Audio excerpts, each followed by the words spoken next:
Então, olá a todos, é um prazer estar aqui com vocês. Nós vamos fazer uma conversa bem bacana e descontraída sobre as tendências do mercado da nossa área. Qual é a nossa área? A área do serviço social, que forma assistentes sociais. Nós vamos organizar esse momento em 3 partes. A primeira parte, nós vamos fazer uma rodada, nos apresentando, falando um pouquinho das nossas experiências. No segundo momento, a gente entra com alguns dados sobre a nossa área no Brasil e fora do Brasil. E no terceiro bloco, a gente fala um pouquinho sobre o perfil profissional que o mercado espera dos assistentes sociais. Beleza? Combinado? Certo. Então, Prof. Eunice, quer começar se apresentando, falando um pouquinho da tua experiência, para quem nos acompanha? Boa tarde a todos e todas. É um prazer estar dividindo este podcast com as colegas, a Larissa, a Erineia, a Marta, os colegas e estudantes que estão nos assistindo.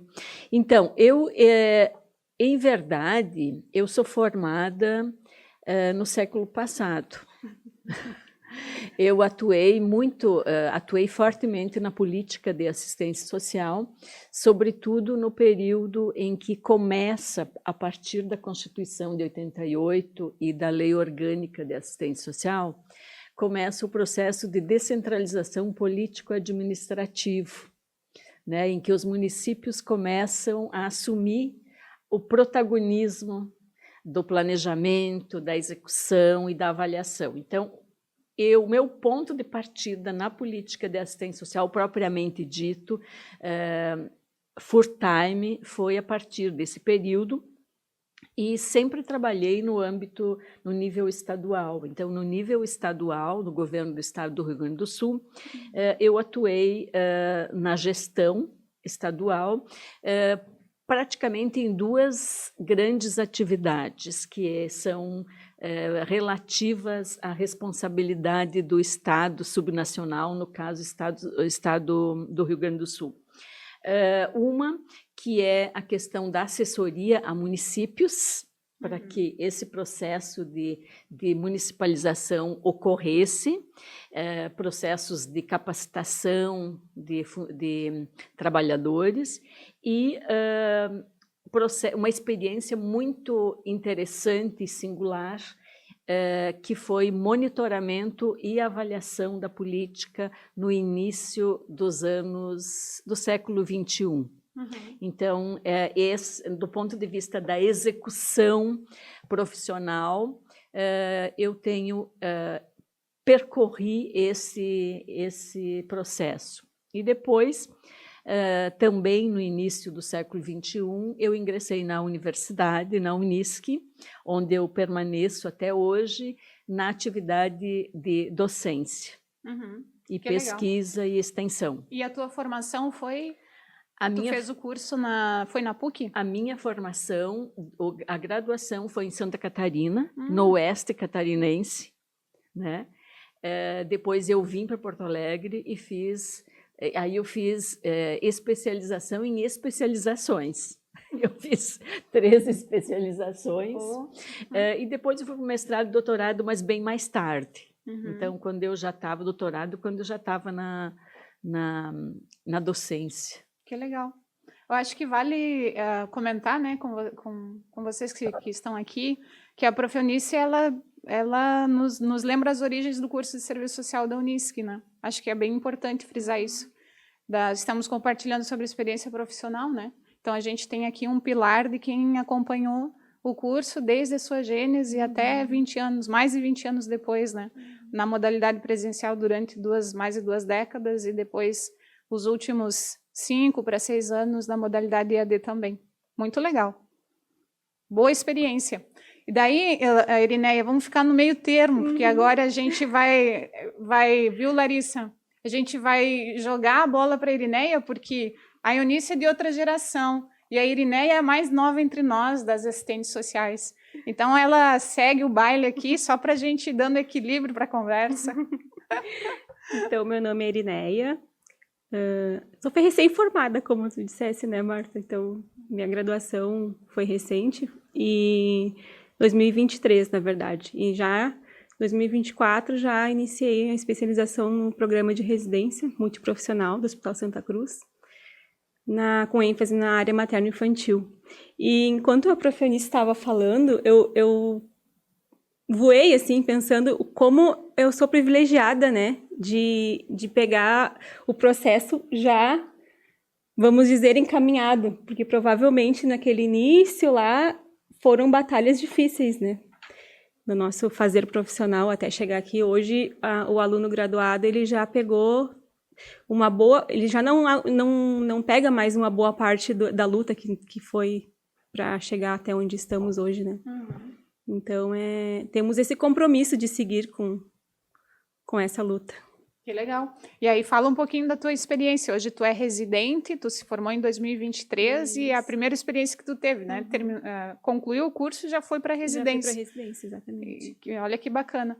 E eu acho que vale também destacar, né? Para quem está escutando, Erineia egressa do curso de Serviço Social EAD. Da Unisc. Anteriormente também... eu vou falar por ti. Tá, eu vou falar. Já sou profissional da saúde há mais de 15 anos, né? Exato. Com especializações em saúde mental, que é a parte onde mais trabalhei, mas atuei na minha questão na área da saúde, né? Então, já fui técnica de enfermagem, me formei em 2005, então faz bastante tempo já que eu trabalhei centralizado só na área da saúde mental, na verdade. Isso aí. E a partir dessa experiência, né, se aproxima com o serviço social e se torna profissional. Posso dar uma palhinha? Interessante o processo de formação e de introdução da Erineia na profissão, porque ela foi técnica de enfermagem, mas quando ela cursa serviço social, ela descola daquilo que faz o técnico de enfermagem. Uhum. Ela apreende o particular do serviço social e começa a construir, a se constituir como assistente social. Ela não carrega, vamos dizer, os instituídos do técnico de enfermagem. Embora com longos anos, né, de experiência. Isso é um processo bem difícil, né? Uhum. É bem difícil conseguir fazer isso com êxito, porque a saúde é muito forte em mim. E a gente tentar ver isso. Na verdade, se eu olho para trás, eu penso que eu já era assistente social antes de me formar, porque eu já tinha esse pensamento, então eu não precisei modificar tanto ele, porque as minhas atividades sempre foram em equipe multiprofissional. Então, sempre tive essas outras visões, né? E eu vejo muito essa questão, assim, de que a gente precisa se despir, e é difícil, porque a gente está trabalhando ainda, atuando como profissional da área de saúde e já tendo essa visão de uma outra formação, né? É um processo difícil, mas a gente consegue, a gente Que legal. Já superou essa parte. Muito bacana. Acho que é são boas experiências para a gente falar sobre o mercado de trabalho, né? Para perceber como que cada um também vai se constituindo enquanto pessoa, em paralelo, enquanto profissional. Vindo de outras áreas ou desde longos anos na mesma área, né? E a pessoa vai se constituindo. Mas, bom, vamos lá, vamos escutar a Larissa, que nos acompanha aqui também, desde Santa Maria, ativa. Isso aí. Então, estou aqui de longe, mas pertinho de vocês, né? E aí eu acho que é mais uma característica das tendências atuais, né? O modelo virtual que a gente está vivendo na contemporaneidade, ele tem nos possibilitado essas aproximações que, ora, a gente não imaginava em tempos lá pretéritos. Como é que a gente ia trocar experiências de modo tão acelerado, né? E de forma tão instantânea, se não fosse por meio da internet, né? Pelas ferramentas informacionais que a gente dispõe hoje. E, sem dúvida nenhuma, isso impacta de forma acelerada e também severa na formação profissional.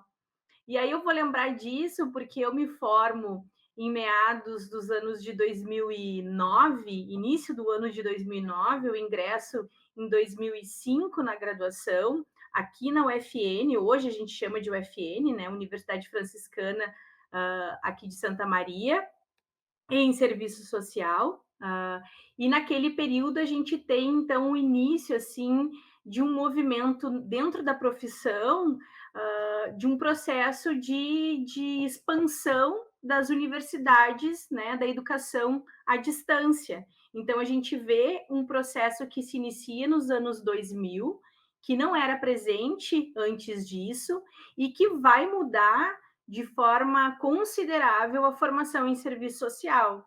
Então, escutando a professora Eunice falar sobre a sua graduação, né, sobre a sua formação, que no período da década de 80, o quanto isso muda de períodos, de fase em fase, né? E que vai sim tendo que se considerar como que a gente vai enxergar esse mercado de trabalho, enxergar essas movimentações do mundo do trabalho. Então, eu me formo na Unifra, né? Hoje o FN, em 2009. Eu estagiei durante a minha graduação em escola, tive a oportunidade de trabalhar numa escola comunitária, né, onde ela estava inserida dentro de uma das maiores ocupações urbanas da América Latina, que é uma comunidade que hoje conta com em torno de 38 mil habitantes, então é uma comunidade muito grande. Nessa escola, então, após a minha graduação, após a minha formação, eu fui contratada como assistente social, e aí eu já demarco que é um grande desafio para quem está se graduando e para quem se forma e depois é contratada pelo mesmo espaço, porque a gente conseguir ter a destreza de dizer agora eu não sou mais estagiária, eu ocupo uma outra função, um outro papel, também é um desafio muito grande. Depois disso, então, no decorrer dos anos, eu entendo que é necessário me aprimorar os meus estudos, né? E encontrar novos horizontes também de atuação profissional. E aí eu entendo que eu já estou maduro o suficiente para ingressar no mestrado. Então, mais tarde, eu ingresso no mestrado, faço mestrado em serviço social na PUC de Porto Alegre. Durante esse período, né, de 2 anos de mestrado, onde a gente vai desenvolver uma pesquisa, eu não consigo me afastar, então, do meu objeto de estudo, que foi o meu objeto até então, que é a educação. Então, eu sigo na mesma área, mas daí eu vou olhar para um outro nível de educação. Eu vou fazer um olhar, um estudo sobre a educação superior, e não sobre qualquer educação superior, porque o que me intrigava na época era pensar que está mudando o perfil do aluno de graduação, especialmente daquele aluno de graduação que estuda em instituições privadas ou filantrópicas, né? E pensar que, à medida que se abre as portas para a educação superior, a esse conjunto da população que até então estava alicerçado, né, ou alijado de todo o processo educacional, de nível de graduação, de nível superior, que não conseguia ingressar, eu fiquei pensando assim, como é que faz para se manter dentro de uma graduação?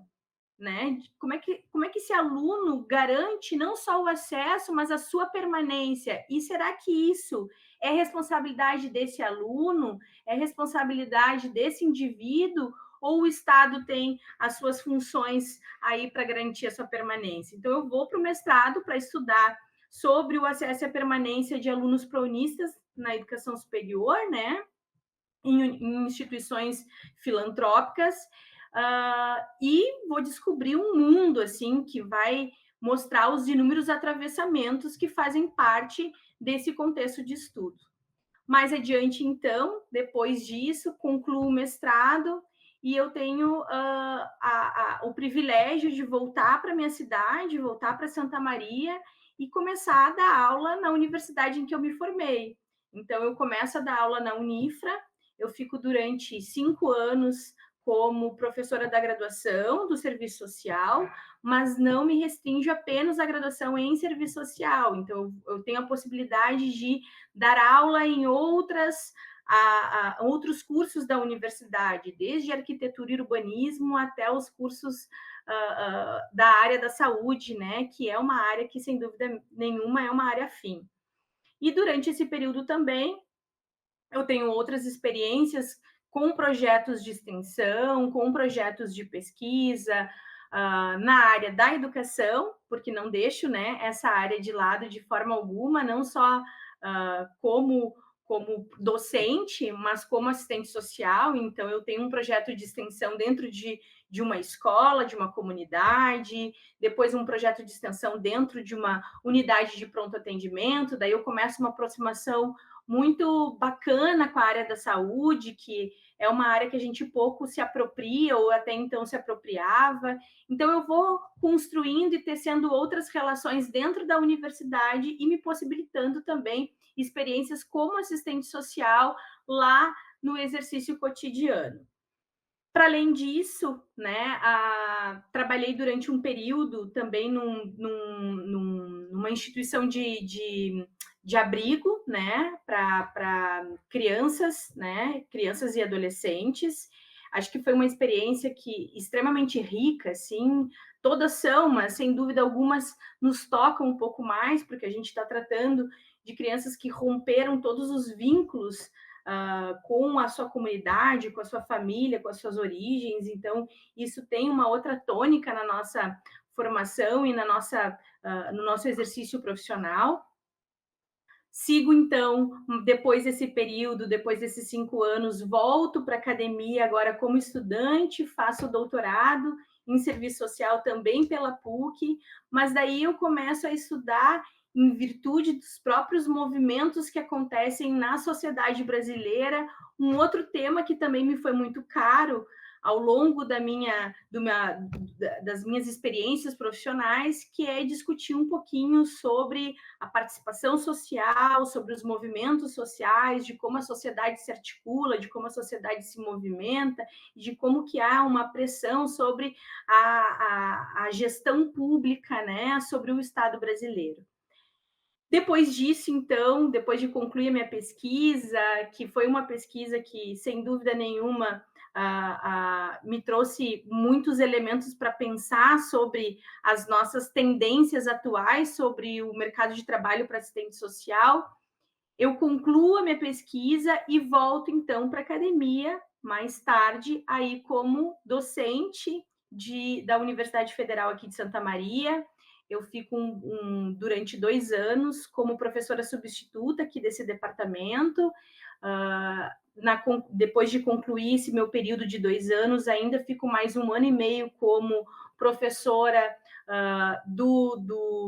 da especialização em saúde mental, da residência em saúde mental.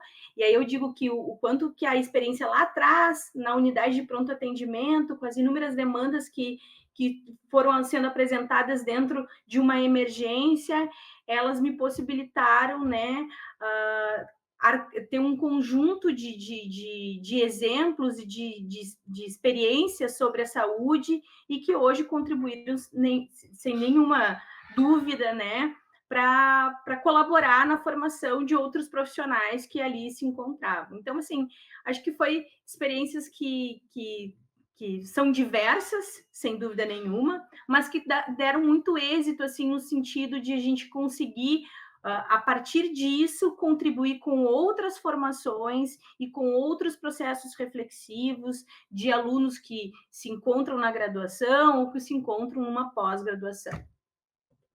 E é tantas experiências que não dá para falar tudo, né, Larissa? Não. Viu? São 15 anos, 2009, tu se formou, né? São 15 anos de história. Porque eu sei que tem ainda uma última que tu nem tocou no assunto, né? Mas vamos deixar assim. Não. Pois é. Não dá para falar de todas. Mas acho que a gente fala lá nas tendências daí a gente pode falar. Isso, falamos nas tendências.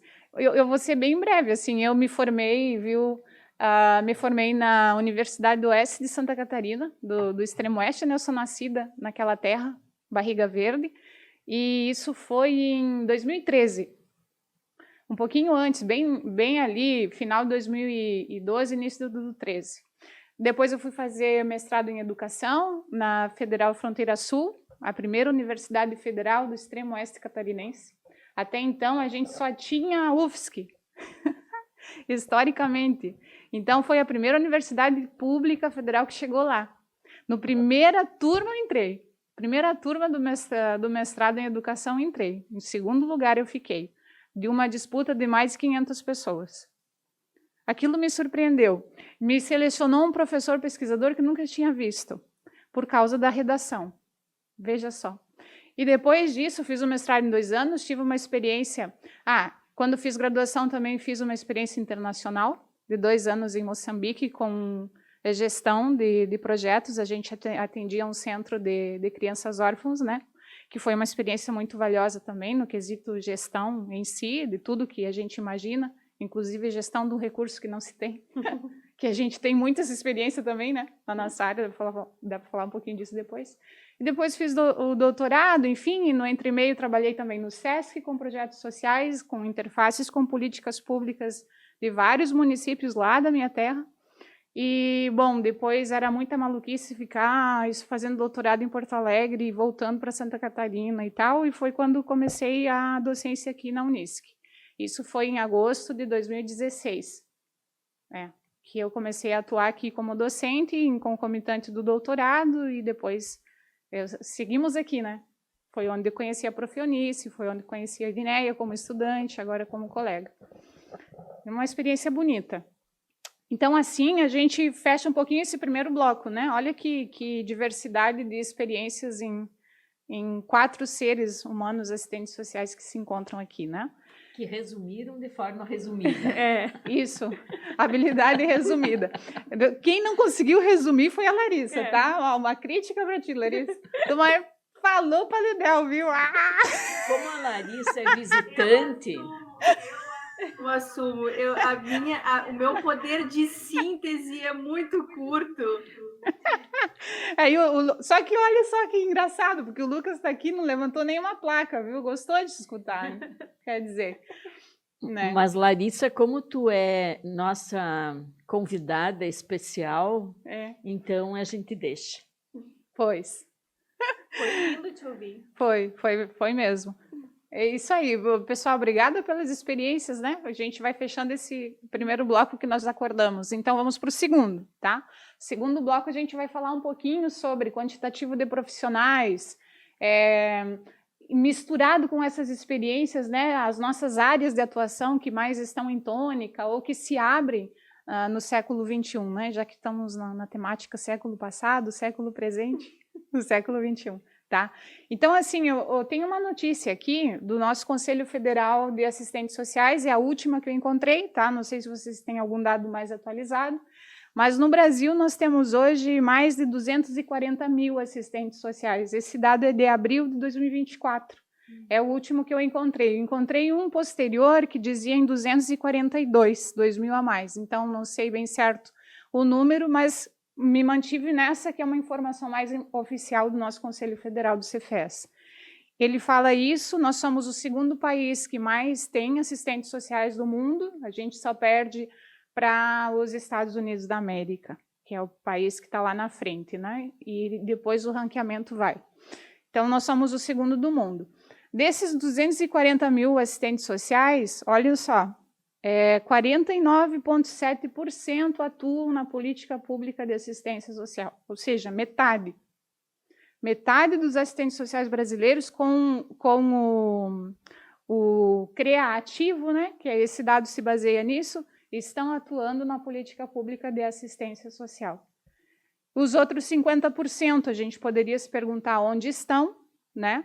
Eu acho que grande parte estão em outras políticas públicas, que a gente pode citar saúde, previdência, educação, etc. Depois vocês podem me ajudar. E, de repente, uma parcela que pode ser que esteja crescendo nos últimos anos, que a gente possa denominar como profissionais liberais, que eu acho que é também um segmento que vem crescendo na nossa área, que são profissionais que se formam, que constituem a sua empresa, que constituem o seu nicho de mercado e que oferecem à sociedade os seus serviços, né? Então, nós temos aqui um cenário bem diversificado. Então, historicamente, a gente mantém essa tônica, né, dos assistentes sociais que se formam para concursar, ou não, né? Porque nós temos hoje também a questão de que muitos se inserem nas políticas públicas de uma forma de terceirização, que a gente chamaria, que não é concursado, mas que atuam nas políticas, enfim, tem esse meio termo hoje, né? Mas, enfim, é um grande quantitativo que ainda segue atuando nas políticas públicas de forma geral e na primeira, que é a política de assistência social. Então, sobre esse ponto, impressões que vocês queiram complementar e argumentar? Me chama a atenção essa informação que tu trouxe, porque esse conceito de trabalho é muito recente, né? Essa autonomia do assistente social, de criar uma empresa, de partir para seu próprio negócio, né?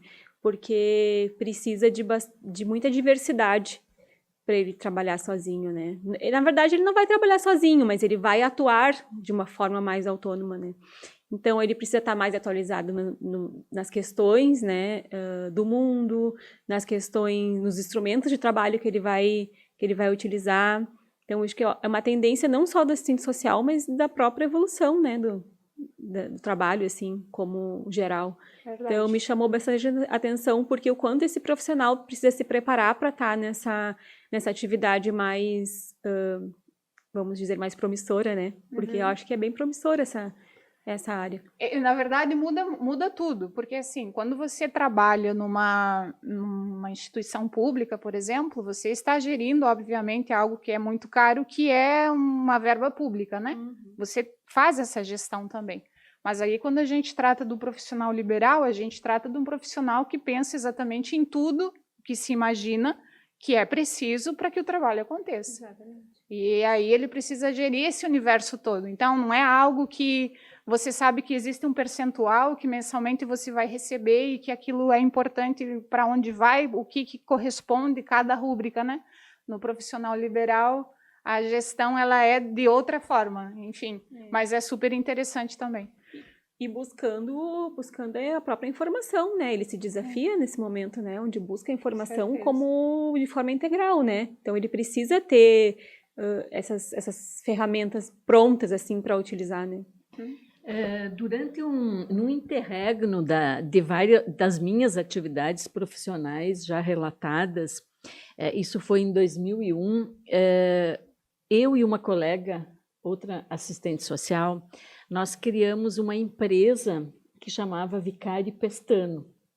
E essa empresa uma empresa que se preocupou com ofertas de cursos para profissionais para atuarem em políticas públicas e também assessoria para organizações não governamentais.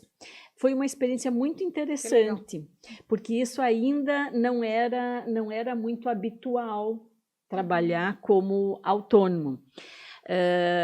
Então, eu acho que essa é uma questão assim, que eu queria destacar, e junto com isso, duas outras demandas que hoje o mercado vem sinalizando. Uma que daí no âmbito das políticas públicas, né? Uma delas, em decorrência da lei, de uma lei de 2019, a obrigatoriedade de assistentes sociais e psicólogos atuarem no ensino básico. Então, isso foi uma luta árdua dos assistentes sociais e dos psicólogos que vem sendo implementada gradativamente. Então, esta é uma preocupação que a formação tem que começar a olhar com muita acuidade. E outra questão, que também diz respeito a um desafio, se refere, como a Irineia mencionou antes, a gente já encontrou coisas prontas, né, do ponto de vista da municipalização, mas outros desafios se colocam. Se hoje nós temos os serviços, por exemplo, na política de assistente social instituídos, a realidade vem mostrando que outros serviços carecem ser pensados, porque os existentes, em que pese, estamos sempre lutando para que eles deem conta da garantia enquanto o direito de acesso do usuário a esses serviços, que é constante na nossa área, ainda nos apresenta a questão de proposição, porque chegam demandas que a gente não tem serviço instituído para tal. Então, isto é algo que a gente tem que pensar propositivamente, como diz a Marilda Yamamoto nos seus escritos, né? E esse é um dado concreto. Sim. E a gente tem, acho que é interessante pensar também que, por exemplo, não sei o que vem na mente de vocês, né? Mas quando a gente fala 240 mil assistentes sociais na sociedade brasileira, e esse dado, o gráfico sobe muito depois de 2015, principalmente, que é quando a gente começa a entrar na formação superior em modalidade EAD. Esse número ele acelera assustadoramente. Então, uma pergunta que eu poderia fazer, Larissa, vamos ver se a gente avança. 240 mil profissionais é muita coisa para o Brasil? Tem muito assistente social no mercado brasileiro? Será? Não saberia te dizer com tanta precisão, mas eu acho que tem uma reflexão que é importante, que é esses 49% que estão concentrados na política de assistência social.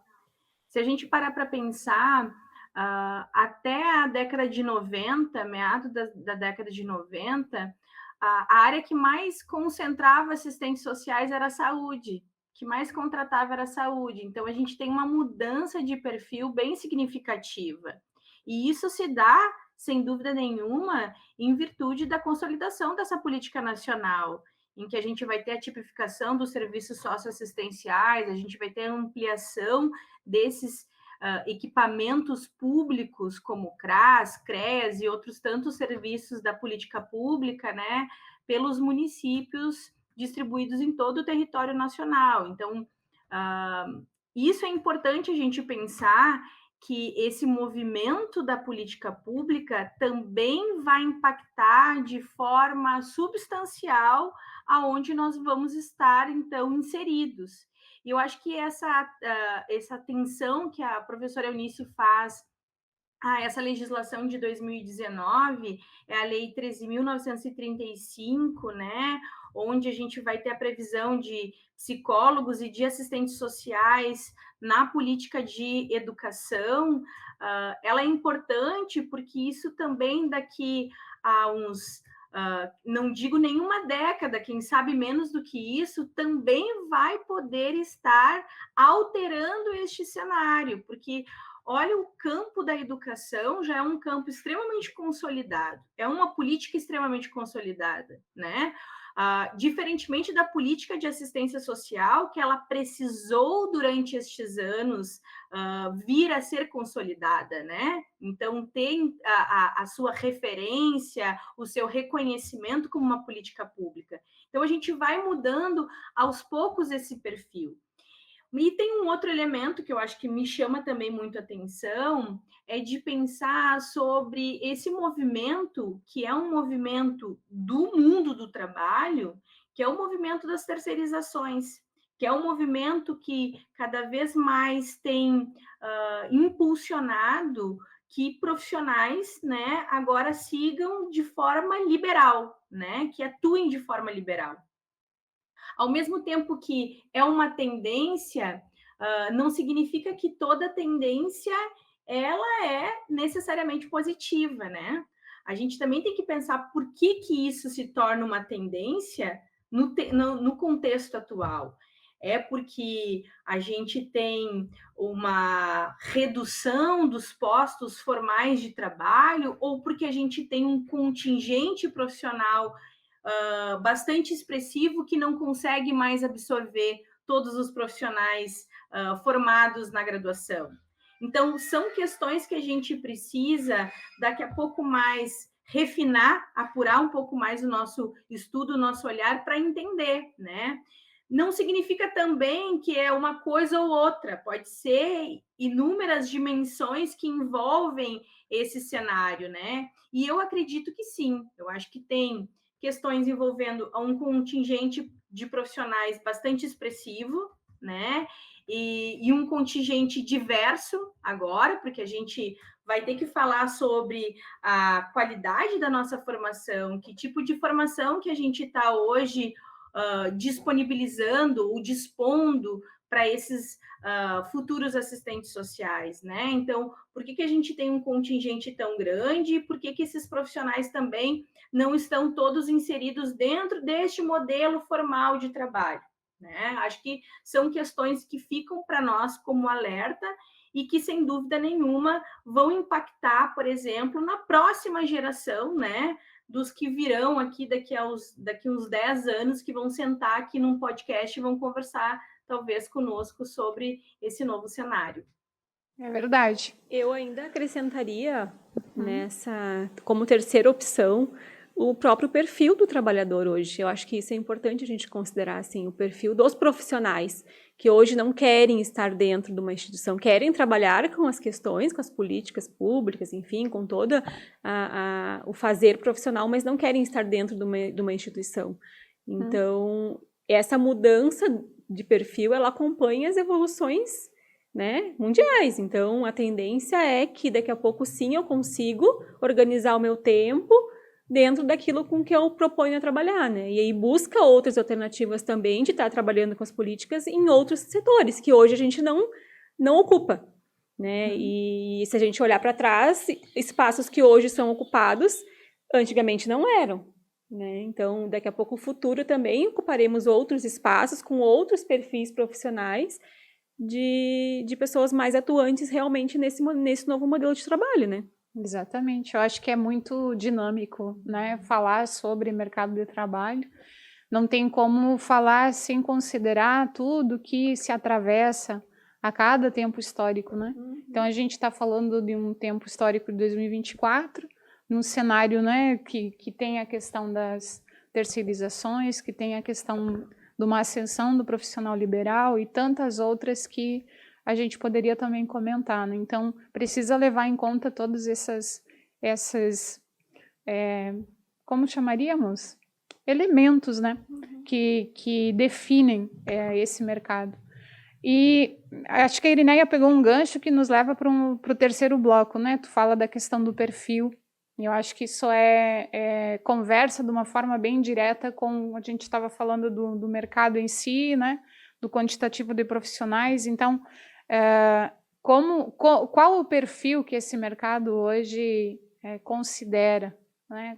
Qual o assistente social, digamos, que tem uma abertura de atuação mais facilitada? Que perfil é esse que está sendo requerido? Acho que é uma pergunta interessante para quem está estudando, para quem já tem a experiência, que sente isso na pele, para quem não conseguiu se inserir no mercado de trabalho também é interessante refletir e pensar sobre isso.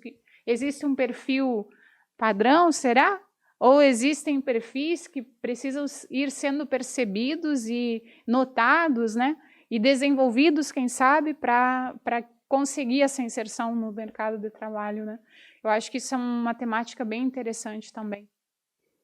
Se a gente pensar hoje no mercado de trabalho do próprio assistente social, vai muito além do saber das políticas públicas, né? A gente precisa auxiliar e as próprias últimas acontecimentos dos últimos anos nos traz a pensar sobre isso, né? A própria pandemia, os trabalhos remotos, a demanda de saúde mental que ficou durante a pandemia. Então, são muitas questões a serem trabalhadas, o próprio desastre que aconteceu, o climático, enfim, como que a gente consegue trabalhar, como que a gente consegue prestar essa assistência. São profissionais que precisam buscar além do nosso conteúdo, né, específico, precisa se instrumentalizar de outras áreas, né, de computação, de tecnologias. Inclusive domínio de outras línguas. Isso, exatamente. E como que esses profissionais estão buscando isso? Né? Porque precisa. Quem ainda não buscou, precisa buscar. Se não quiser ficar fora do mercado de trabalho. Porque a tendência né? Precisa também buscar outras alternativas, não só, né, nos conceitos do serviço social em si. Essa discussão é muito legal, a questão mais internacional. Nós temos muitas organizações onde assistentes sociais se inserem atuando profissionalmente. Poderia citar aqui para vocês a PNUD, a Acnur, organizações que são internacionais e que exigem isso, exigem um domínio, uma fluência em língua estrangeira, seja ela espanhol, que é mais latino-americano, seja a língua inglesa, efetivamente, que é a língua que você utiliza para andar pelo mundo, né? Se você vai para a Europa, vai para os Estados Unidos, vai ter que saber inglês. Menos na França, os franceses não gostam muito de inglês, né? Mas eu acho que a gente nem precisa ir tão longe, assim. Vamos dizer que hoje, dentro da nossa própria cidade, aqui da Universidade da Unisc, também na nossa cidade existem campos de trabalho em indústrias, né? Indústrias são do fumo, que são internacionais. internacionais e que hoje buscam profissionais para suprir essa demanda de projetos sociais e de outras questões também com relação ao próprio trabalho do trabalhador, né, a própria atividade do trabalhador, que exige também exatamente essas questões que nós estamos trazendo, né? Atualizações. Vocês sabem que eu sempre penso assim, ó, pode ser que que esteja falando uma bobagem, sabe? Mas eu entendo que nós não somos muitos profissionais para o mercado que a gente tem e para a quantidade de demandas e expressões da questão social que existem para a gente atuar. Onde a gente olha, existem portas de entrada para a nossa atuação. Eu vejo isso todo dia. Sinceramente, eu vejo todo dia. Às vezes eu preciso ir numa OBS, às vezes eu preciso ir na Polícia Federal. Eu vejo lá um cidadão que não consegue se fazer entender e eu vejo um assistente social atuando. É incrível. Olha, isso eu acho que é uma mania de assistente social também. Mas existe sim muita demanda para a nossa atuação. Não vejo que somos muito. Eu vejo sim que nós temos nos últimos anos uma desqualificação do processo formativo que reflete muitas vezes na não inserção no mercado de trabalho. É claro que não é o único fator, mas eu vejo isso como bastante intenso. Então é um ponto. Por exemplo, pensem comigo em equipes de recursos humanos. Por que a gente se insere tão pouco? Quando se trata de análise de carreira profissional, onde o indivíduo vai se encontrar com aquilo que ele vai praticar na sua vida profissional. Por que a gente não está ali? Antigamente isso se chamava de teste vocacional, vocês lembram? Pois é. Por que hoje tem outros nomes, né? A Larissa está rindo aí. Pois é. Mas, sabe, eu sei que nós temos colegas que atuam, mas eu vejo que a gente teria muito mais entrada se a gente fosse um pouquinho mais, digamos, sabe? Ousados, isso. E as empresas hoje, elas se preocupam muito com os funcionários, né, de uma forma mais integral. Eu vejo, assim, a mudança de que antigamente se tinha muito assistencialismo dentro das empresas, né, fornecia-se muitas coisas. Hoje se modificou de uma forma com que a gente começa a dar acesso para que as pessoas consigam buscar as suas coisas mais do que entregar as coisas, né? Então, mas nesse raciocínio, dando sequência ao raciocínio da professora Marta, eu penso que a nossa atuação está muito a reboque dos instituídos. A gente não consegue pensar novas configurações e bancar. E eu penso que isto se deve muito a, talvez, eu não sei, eu vou arriscar, pensar alto, a deficiência ou a debilidade na formação continuada. E também no desejo de ultrapassar as fronteiras do instituído. Ultrapassar... Pode falar, Larissa. E pensando nessa questão das fronteiras do instituído, eu acho que isso tem muito a ver com a nossa formação. Ainda hoje, a gente vê que muitos profissionais, assistentes sociais, quando se inserem no mercado de trabalho, eles buscam cartilhas, manuais de como atuar, né? Então, assim, não existe um manual de como tu atuar. Existe, sim, diretrizes teórico-práticas, técnico-operativas, ético-políticas, né? Existem legislações que orientam e que normatizam o nosso trabalho profissional, mas não tem como a gente dizer o passo a passo do cotidiano do trabalho de um assistente social, porque são muitos processos de trabalho. E cada local em que nós estivermos inseridos vai nos exigir um movimento de apreensão daquele espaço, de compreender aquela realidade, aquele cenário, que não tem como a gente ter um manual de como fazer, né? De como fazer o seu trabalho.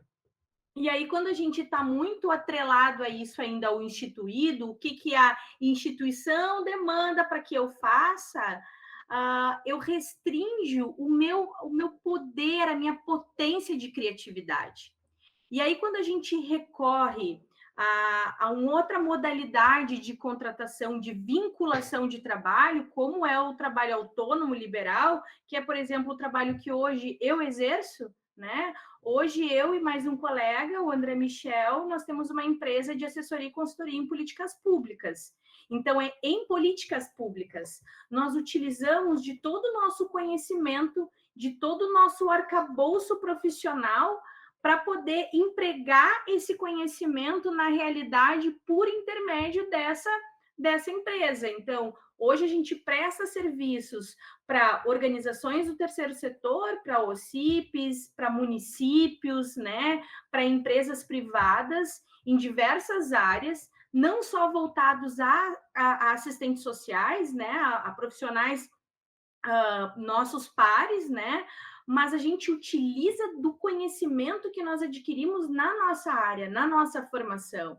Então, quando a gente olha para esse profissional, para esse modelo de atuação, a gente vai ver que tem outros requisitos essenciais. A gente precisa ser criativo, de fato, né? Não só lá no final da frase, criativo e propositivo, porque eu brinco muito que nos textos do serviço social, as frases terminam normalmente com propositivo e criativo. Mas o que é de fato ser criativo e propositivo? É a gente pensar para fora da caixinha. É pensar para além do que está instituído. Então, é a gente também ter a habilidade de saber gerenciar o nosso cotidiano, né? As nossas atividades, ter a capacidade e habilidade de gerenciar finanças. Então, acho que a nossa graduação, ela precisa pensar sobre gestão pública, né? Sobre administrar o tempo, administrar os nossos conhecimentos. Eu acho que quando a professora Marta fala sobre uma fragilidade lá na formação, na graduação, eu concordo. Concordo especialmente quando a gente pensa que o mundo atual ele requer outras competências e outras habilidades que envolvam um gerenciamento do seu tempo, um gerenciamento das suas finanças, um gerenciamento da sua saúde, um gerenciamento de várias dimensões que envolve a vida de um sujeito. Então, acho que aí também vai ao encontro do que a professora Eunice fala, também do desejo da gente querer fazer algo novo, né? Do desejo da gente querer conhecer e se propor algo novo. Isso não é um movimento fácil, porque é o movimento do desconhecido, né? A gente está indo ao encontro daquilo que até então não foi ainda aberto caminhos. E isso também causa um determinado temor, né? Dependendo daquilo que tu tem como instrumentos à tua disposição. É verdade. Eunice, tu queria complementar? Não, o que a Larissa falava, né? O criativo e propositivo, para quem também? Né? A serviço de quem? Boas perguntas. Então, agora eu vou pedir licença um pouco para... Tu quer falar mais, Larissa? Quer complementar? Não? Vou olhar para cá, né? Para quem está nos vendo lá de casa, enfim. Vejam só, né? A nossa temática é o mercado de trabalho dos assistentes sociais no século XXI. Então, se você é estudante da nossa área, se você é profissional da nossa área, se você é alguém da comunidade em geral que tem interesse nesta área, que está conhecendo mais sobre ela, vejam, a gente passou por três eixos, né? Um pouquinho da nossa experiência, quer dizer, não é só nossa. Então, pensem, cada um de vocês tem suas experiências de vida e de profissão. Então, como é importante que em algum momento da existência, sabe, existe essa identificação profissional. Acho que, no fundo, é um pouco essa é a questão. Por que cada um de nós escolheu ser assistente social? Ninguém colocou uma pistola na nossa cabeça e disse, seja. Não, a gente escolheu, a gente foi, a gente fez o curso, a gente se formou. Poxa, alguma identificação aconteceu e isso nos faz sermos seres humanos melhores. Olha que bacana que é isso. Então, uma profissão que, ao mesmo tempo, torna a tua vida mais bonita. Uma palavra bem simples. Eu acho isso fantástico, porque isso tem a ver com saúde mental, tem a ver com qualidade de vida, tem a ver com você se sentir bem e fazer o melhor de si. Então, olha que bacana. Esse foi o primeiro eixo. O segundo foi sobre o quantitativo, né? Poxa, somos mais de 240 mil profissionais. Então, vejam, se você é assistente social e está nos escutando, é interessante se perguntar, eu, Marta, sou mais uma assistente social? Ou eu sou uma assistente social que constrói também ciência na minha profissão, que teoriza, que investiga, que propõe, que se desafia? Qual profissional eu sou, né? Eu sou mais um? Ou eu marco a minha diferença? Eu acho isso legal. Por que eu falo isso? Porque nós temos, vocês sabem, a gente estudou, vocês também que acompanham devem ter estudado, a gente conhece José Paulo Neto, a gente conhece Marilda Yamamoto, a gente conhece Carmelita Yazbek, Simeonato, todas essas grandes guerreiras que construíram teorização na nossa área no Brasil. E daí eu fico pensando, quem hoje está construindo teorização na nossa área no Brasil? Que não precisa ser somente quem é professor da academia. Poxa, tem tanta coisa para a gente construir.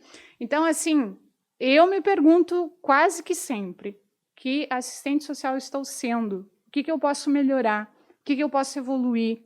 E isso é fundamental para a gente não se estagnar e não fazer sempre aquela mesmice, e você fica num looping que não tem graça, efetivamente. E o terceiro ponto, que é sobre perfil profissional, né? Então, acho que ficou muito evidente que quanto mais criativo, propositivo, ousado, quanto mais abertura para o mundo e para aquilo que ele nos provoca, melhor vai ser a nossa inserção no mercado de trabalho atual e melhor a gente vai conseguir aportar do nosso conhecimento para esse mercado de trabalho, né? Então, vamos lembrar, né? Nós somos profissionais que nos utilizamos do método crítico dialético, mas não é por isso que a gente só deve fazer a crítica, a gente deve também propor saídas, propor soluções. E eu acho que o mundo espera muito disso de nós. Então, fiz uma sumarização, espero que vocês tenham gostado, acho que ficou com um gostinho de quero mais. Obrigada, Larissa, pelas palavras, depoimentos e articulações. Obrigada, Irineia, também pela presença aqui conosco. Prof. Eunice, muito obrigada. Obrigada a todos que nos acompanham e até uma próxima.